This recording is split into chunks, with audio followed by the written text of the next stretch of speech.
বিসমিল্লাহির রহমানির রহিম। দেখেন আজকে সকাল সকালে যে পিঠা খাইতেছি, এই যে মাংস দিয়া।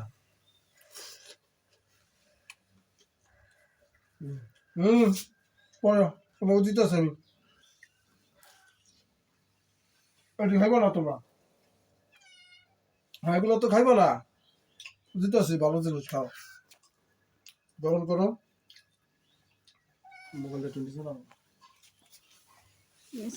তোমাকে দেখা যায়। রুটি খাবো না পিঠা খাবো? পিঠাই খাই।